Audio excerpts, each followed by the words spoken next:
they didn't want Senegal to leave, so he had to do that. He had to just to give out the penalty. What do you think about the penanka of Brahim Diaz? Because, man, he would have saved Morocco with that penalty, but again, he chose to do what he did yesterday, Arucho. That was foolish. Lack of a better word, that was foolish of him. That is a prolific player. He's one of the top players from this continent. He's playing in the Spanish league. He's the top scorer of this tournament. He ought to have scored. He ought to have taken a better penalty.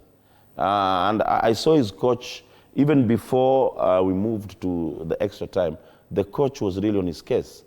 You are a big player. And you know, big players imagine big moments. You cannot be a big player and you cannot emerge and take care of the whole nation in a big event like this. On home soil. So once again, and I never doubt if he's going for the World Cup, because the kind of negatives that will come with that incident, what was he trying to do?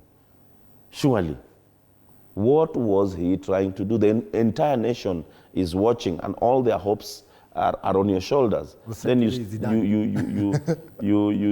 for me is foolish. It has nothing to do with soccer. He just became foolish. Nzuki, what's your take on that penalty? That is what you call an audacious miss. You cannot do that. Yes, I get he had pressure because the game had been stopped for over 10 minutes, you know. We were in the 110th minutes. That is over 20 minutes of added time. And then now the players have gone out, the players have come back. Yes, pressure. But when you're under pressure, you never panenka the ball. You make sure you're sure. Either you blast it or you place it. But doing a panenka on home soil in the last kick of the game, that is just shameful. And let me tell you what will happen with Brahim Diaz. He will never get over it. It will take him a lot, you know. Remember Saka and Rashford in the World Cup? It will take him a lot to get over that, a lot of mental strength.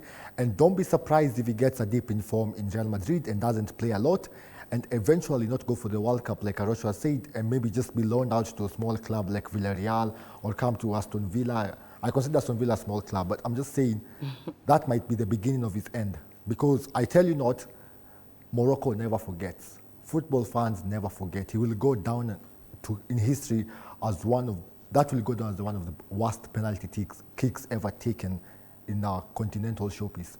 Just crazy, atrocious. I can't even describe it, you know. It doesn't work like that. Blast it, piga inje sawa. Piga kando, sawa. Shikwa, sawa. But Apanenka, you know, like Edward Mendy just told him, kuja hapa. It is man. Embarrassing in the biggest stage of all, the world is watching. I don't know how he bounces back from that. Don't be surprised if this January he ends up somewhere playing in, you know, probably Leeds United.